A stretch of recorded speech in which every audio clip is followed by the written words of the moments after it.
इस दुनिया के अंदर दुखी रहने के बहुत सारे कारण हैं। जैसे ही बच्चा पैदा होता है, इस दुनिया का अनुभव करता है, तो वह सबसे पहले रोता है। उसको यहाँ पर आकर के दुख की अनुभूति होती है। वो हंसता नहीं है, रोता है। और यहाँ पर अनेकों अनेकों प्रकार के दुख हैं। कुछ प्राकृतिक दुख हैं, कुछ हमारे समाज से हमें मिल जाते हैं, कुछ घर परिवार के अपने व्यवहार के कारण हमें दुख मिलते हैं। और इन सबसे भी कुछ कसर रह जाए तो कुछ लोग अपनी प्रवृत्ति बना लेते हैं हमेशा दुखी रहने की, और वो बहुत सारे कारणों से दुखी रहने लग जाते हैं। जिससे एक कारण के बारे में आज हम इस वीडियो में बात करेंगे। कुछ लोगों की आदत होती है कि वो पहली कुछ बातों को निकालेंगे, फिर उनको कंपेयर करना शुरू कर देंगे, फिर किसी दूसरे को उन बातों को जबरदस्ती याद दिलाएंगे और फिर उन बातों पर बड़ी बड़ी बहस करने लग जाएंगे। इस वीडियो को अंत तक जरूर देखना अगर आप इस तरह के दुखों से छुटकारा चाहते हैं। तो आपको एक कहानी बताना चाहूंगा। सबसे पहले एक विद्यालय के अंदर, एक क्लास के अंदर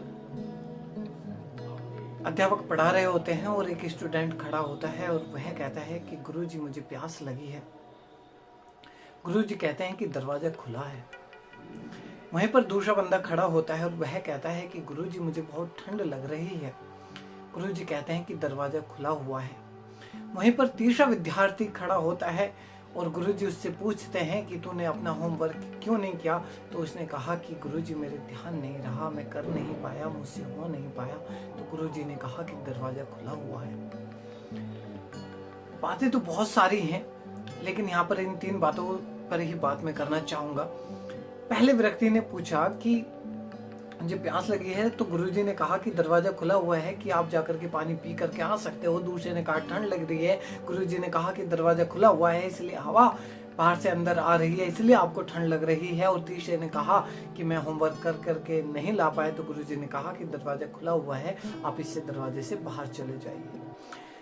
गुरुजी ने पहली तीन बातों में सिर्फ इतना कहा कि दरवाजा खुला हुआ है, दरवाजा खुला हुआ है, दरवाजा खुला हुआ है। लेकिन उन तीनों बच्चों के जो अपने अपने बातों के जो भाव थे, उस भाव के अनुसार से इस दरवाजा खुले रहने का मतलब तीन हो जाते हैं और अलग अलग हो जाते हैं। इसी तरह से कब कौन क्या बात कह रहा है, किस भावना से कह रहा है, किस बात के ऊपर कोई बात कही जा रही है और बात है कुछ, किसी ने कहा कुछ किस भावना से, फिर दूसरे ने सुना कुछ और किस भावना से, किस अर्थ के साथ, और फिर तीसरे ने क्या किया कि उस बात को अपने तरीके से अपने आप में सोचा, समझा, माना और फिर दूसरे को अपने तरीके से सोचा और जिस तरीके से सोच करके उसको बताना था वो बता दिया। एक बात का मतलब 5 जगह पर चेंज होता है। कोई कह कुछ रहा है किस भावना से, कोई सुन कुछ रहा है किस भावना से, समझ कुछ रहा है किस भावना से, फिर दूसरे को बता कुछ रहा है किस भावना से।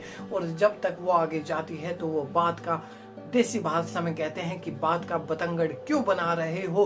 तो अक्सर जीवन में ऐसा ही होता है कि छोटी छोटी सी बातों का बतंगड़ बन जाया करता है। और इसी को कहते हैं कि छोटी छोटी मगर मोटी बातें, छोटी सी बात होती है और उस छोटी सी बात का हम इतना बड़ा पहाड़, इतना बड़ा महाभारत अपने घर के अंदर कर लेते हैं कि हमारे घर के अंदर से वह सुख शांति कब बाहर चली जाती है हमें खुद नहीं पता होता। और हम खुद उस बंदर के समान से होते हैं जिस बंदर के हाथ में माचिस दे दी जाए तो वह पूरे वन को आग लगा देता है। हम उस बंदर के ही तरह से हैं कि हमारे हाथ में दिया सलाई है और हम अपने घर को ही आग लगा रहे हैं उन छोटी छोटी सी बातों से, जिनका कोई मतलब नहीं है, जिनका कोई, अगर हम देखें उनकी जड़ में जाकर के देखें कि इनसे हमें क्या मिलने वाला है, कुछ नहीं मिलने वाला। क्या तरक्की होने वाली है, कोई तरक्की नहीं होने वाली। क्या उन्नति हम करने वाले हैं, कोई उन्नति नहीं करने वाले। बस एक काम होगा, जितना भी आप इसको बढ़ाएंगे कि आपके घर की सुख शांति कब घर से बाहर जाएगी आपको खुद पता नहीं होगा। हम अपने घर की सुख शांति में इन बातों से खुद आग लगाते हैं। जितना जल्दी हम इन बातों को समझ जाए उतना अच्छा होगा हमारे लिए, हमारे घर परिवार के लिए। क्या मिलने वाला क्या है आखिर, क्यों दोहराते हैं हम उन सारी बेकार की बातों को जिनकी ना कोई जड़ है ना कोई फूंक है। कभी सोचते भी नहीं हो शीशे के अंदर देख करके कि ठीक है, अगर एक व्यक्ति ने उठाई है, अरे हम तो छोड़ दें, हम तो भूल जाएं, हम तो कह दें कि छोड़ो यार इन सब बातों को। अगर वो फिर भी खोद रहा है, उसको आनंद आ रहा है, उसने अपनी प्रवृत्ति बना ली है ऐसी कि नहीं मुझे तो दुखी होना है पुरानी बातों को याद कर करके, तो फिर उसका तो भगवान मालिक है या वह स्वयं मालिक है। उसे और कोई खुश नहीं कर सकता, उसे तो स्वयं भगवान भी खुश नहीं कर सकते, उसे सुखी नहीं कर सकते, जिसने यह सोच लिया हो कि मुझे अपने जीवन में दुख ही दुख चाहिए। मैंने अपनी एक वीडियो में कहा था कि भूलने की आदत भी बहुत अच्छी होती है, हमें बहुत सारे दुखों से बचाती है। अरे क्यों नहीं भूल जाते उन सारी बातों को जो हमें दुख देती हैं। हमारी एक अच्छी आदत है दिन में कि जब भी मेरे साथ कभी कोई ऐसी घटना हो भी जाती है गलती से, तो मैं उसे अगले ही पल भुला देता हूँ। और मेरे घर परिवार, मेरे दोस्त सब कहते हैं अरे अभी जो ये बात हुई थी तुम इसका बुरा मत मानना। मैं उनसे तुरंत कहता हूँ अरे कौन सी बात, अरे अभी जो, अरे ठीक है हुई होगी लेकिन मैं भूल गया हूँ, अभी भुला चुका हूँ, लेकिन अभी जो ये समय है ये मेरा समय किसी दूसरी बात के लिए है। सॉरी, मैं इस बात को उस बात को याद करने के लिए नहीं लगा सकता जिसका कोई मतलब ही नहीं है, जिसमें आप कह रहे हो कि ये वो सब कुछ। अरे छोड़ो उन सब बातों को, मेरा जीवन है, मेरा टाइम है, मेरा समय है, मुझे कैसे यूज करना है, किस तरीके से अपने इस जीवन को चलाना है, दुख में चलाना है या खुशी के साथ चलाना है, ये मैं निर्भर करूंगा। कोई दूसरा कैसे कर सकता है। रे अगर सब कुछ मेरे कंट्रोल में है, ये बुद्धि मेरे कंट्रोल में है, मेरा मन मेरा चित्त मेरे कंट्रोल में है, मेरे शब्द मेरे कंट्रोल में है, तो कोई दूसरा आकर के मुझे दुखी कैसे कर सकता है। रे क्या कर सकता है? नहीं कर सकता, कभी नहीं कर सकता। लेकिन हमने अपनी प्रवृत्ति ऐसी बना ली है, अपनी स्थिति ऐसी बना ली है, अपनी मानसिकता ऐसी बना ली है, अपनी बुद्धि को ऐसा बना लिया है कि हम क्या करें, हमें तो दुखी दुखी रहना है। जब तक हम दिन में किसी से लड़ ना लें, जब तक हम किसी बात को लेकर के दुखी ना हो जाए, हमारा दिन ही नहीं कटता, हमारा टाइम ही नहीं कटता, हमारा समय ही नहीं कटता। अरे हम भूल चुके हैं किस तरीके से खुश रहा जाता है, किस तरीके से अपने घर परिवार को अच्छे से चलाया जाता है, किस परिवार से घर के अंदर सुख शांति रखी जाती है, किस तरह से उन्नति के पद पर आगे बढ़ा जाता है। दिन प्रतिदिन हम कितनी उन्नति कर रहे हैं, और उन्नति करना पैसे की उन्नति नहीं होती।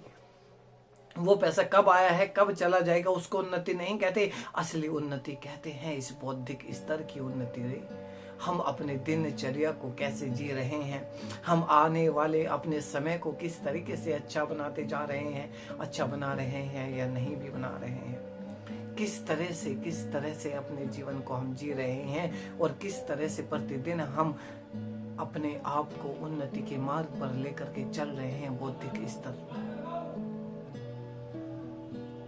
और फिर देखो उस परमपिता परमेश्वर ने हमें सब कुछ दिया, इतनी धन दौलत, इतना सुंदर शरीर, लेकिन हम क्या करें।